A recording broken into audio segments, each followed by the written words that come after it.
We're sitting down with transcaster Gerald Celente to discuss the year ahead, 2014, what lays ahead socially, economically, politically. Gerald, thank you very much for having us today.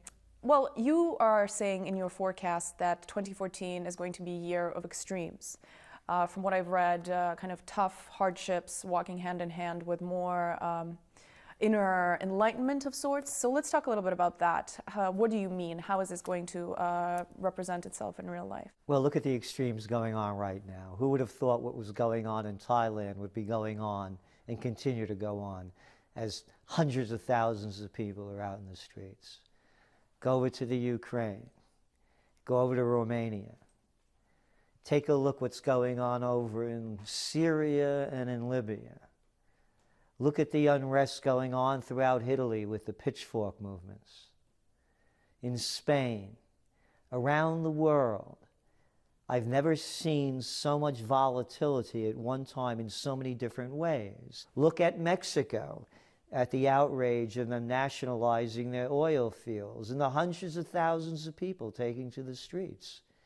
And then you start looking and you pile on the economic news. It's not getting any better anywhere.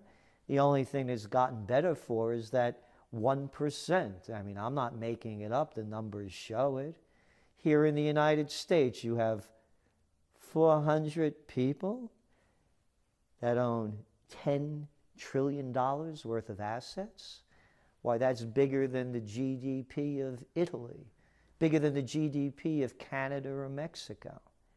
So you're seeing these extremes, and there's no answer on how are they going to deal with it. Is there anything positive we should expect in 2014? I mean, are any of these aspects that people have been worried about globally for so long that you talk about, are any of them likely to improve as soon as this year? Yes, because what we're seeing is, I'm going through this whole list of what's going on, there's a new word that keeps floating up. And of course, a lot of the people in the media make it a negative, and it's how you look at it. And it's called populist movements. So when you say populist movement, they say, well, they're anti-immigration, or they're neo-fascist, or they're neo-Nazi, or they're... No. It's people wanting their countries back. I mean, after all, and this is America. We had a revolution in this country. It went from a country that was under the crown to the country that became the beacon of freedom. And of course, now it's the beacon of the NSA. You have no freedom. But it's the enlightenment of that to say, no, we had enough. What about the United States? You don't have the outrage because the people are being fed just enough, quieted down just enough to keep them in check. You get out of line, the police are going to break your head open. So you don't have the freedom in America going on now for the people really to get out there and protest. You saw what happened with the Occupy movement. You get out of line, they'll break open your head. So the United States is behind the curve here. It has to happen a different way. Tons of people are talking about, including yourself, in terms of what to expect in the nearest future is another huge wave of an economic mess. Exactly. When the economic calamity happens... Where is this coming from this time, and how can people just prepare themselves for it? I mean, what do we do? Run? Escape? No, Flee? I would have thought it would have happened before. And the reason I was wrong, I had no idea the Federal Reserve was dumping out $17 trillion worth of behind-the-scenes money that we only found about one time because of Ron Paul when the Fed had a report upon it. All right, so now we're into the tapering process. And we have to remember that all things are connected. This is a global age. So let's go look first at what's going on in China. All of a sudden, interest rates are going up in China.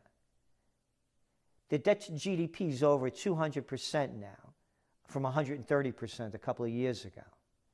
They have a real crisis. The Chinese have been doing exactly like the Americans and the Europeans have been doing, and they're dumping cheap money into the system. Now the Chinese, like the Americans with the starting the tapering, they're pulling back. They can't keep pumping money into the system. So what's the result? Already, go back. All of a sudden, hey, wait a minute, those treasuries, 10-year treasuries, they're almost at 3%. They're going up. As interest rates go up, the fake economy goes down. You know, you look like the kind of person, you could use a new automobile. Oh, you don't have any credit? Don't worry about it. Call this number.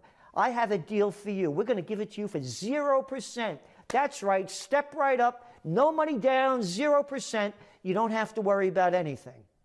So what they're doing is they've created another bubble. Yes, but shouldn't people be not surprised? Because this is exactly what happened in 2008. So do you think people are falling into the same exact trap again? Do I think they're falling into it? Look at automobile debt. It's almost at $1 trillion. Of course they're falling into it again. It's the same scam. So this other wave, new wave of whatever crash we should expect, it can't be avoided at this point? It cannot be. They may come up with another scheme undreamed of. What can someone listening to you do about this? Just a common American or anybody in the world really affected by this? Well, you know, I still believe in gold. You know, people talk about bitcoins. Why would I want to buy bitcoins? So to me, it's going to go back at some point, it's going to go back to hard assets. So what you're looking at around the world, or you're looking at movements for people that want to take their governments back. Look what happened in the United States with this NSA thing. And you've been, the Trends Journal, you've been writing about this for years. The only thing different is that Snowden put the proof down to what we've been writing about for the last 6 years. Right, let's talk about that. You mentioned people taking governments back. Will people ever be able to take their privacy back, or that's it, in this day and age, we just accept it, move on, and this is something that we're just going to have to live with? Of course it could come back. Who are these people to say that they should be taking it away from us? Everything that the Republicans and the Democrats are doing in the United States is diametrically opposed to everything that this country was founded upon. Who are these people that are telling us how our Constitution should be interpreted? But how does one fix that? I mean, with such a scope and such unprecedented information coming out that all of this is going on, how do people move forward? It's very simple. Everybody's upset, but and? It's very simple. You're seeing it in country after country. To me, the model that exists, that everyone, all they have to look at to see, if you want to see something work, you look at the fall of the Berlin Wall. The people didn't leave. They went out and they never left. I have a slogan, by the way. Stay home, don't vote. Why would I want to vote for one of the corrupt parties for? Well, we're getting all excited about the upcoming elections. Will it be Hillary Clinton or will it be Christie? Will it be Biden? Will it be Ryan? Will it be Larry, Moe, or Curly? Will it be Abbott or Costello? What self-respecting person could look up to these people? And there are a lot of people that are ready for a change to happen. And I believe it's starting to happen. When people lose everything and have nothing left to lose, they lose it. And there are a lot of young people out there holding university degrees that they owe $70, $80, $90, $100,000 for, and they can't get jobs. And they're not stupid. They're watching it unfold in front of them, and they're angry. And they have the vitality. And they're also the people like myself that have been around. And we know the score. Who's making this stuff up? Well, what happens to those people? What happens to the college graduates? What happens to the working Americans? You say 2014, it's not going to be any better. They're continuing to be forgotten, left to themselves. I mean, so it's how is Slavelandia is what I call it. Look at the jobs. Again, I'm not making it up. According to the data, over 90% of the jobs created in the United States in 2013 were part-time jobs.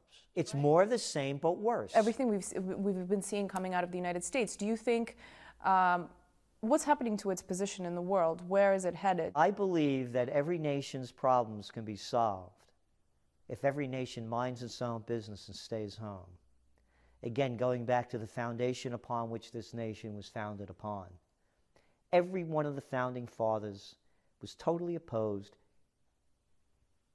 to being involved in foreign entanglements. Who are these people that put it in their head that they're going to start fixing the world and becoming involved in everybody else's business. I got one for you. Could you fix Detroit? No, after you do that, then move over to the South Bronx. Hey, Camden is beautiful. Let's have a picnic over there. A lovely day in Trenton, and East St. Louis is just glorious, and Oakland at night is just a wonder to be out in. Who made this up? We have all the resources that we need in this country to be the great country that we used to be. Gerald, in your forecast for the next year, you also talk about the wake-up call for politicians. So who is going to be that person or that entity or that voice that brings about the change? Oh, this is really radical and dramatic. Direct democracy, like they have over in Switzerland. You want to go to war? Let the people vote. You want your money going to foreign countries? Let the people vote. Do you want to bail out banks or financial institutions? Let the people vote. It's direct democracy. And then people say, the first reaction, why, we'd have mob rule. Right. Yeah. What do you think you got now? You want to talk about a mob? We have a gang of 535 senators and congressmen telling 315 million people how to tie their shoes. With direct democracy work, anything's better than the corrupt system that you have now.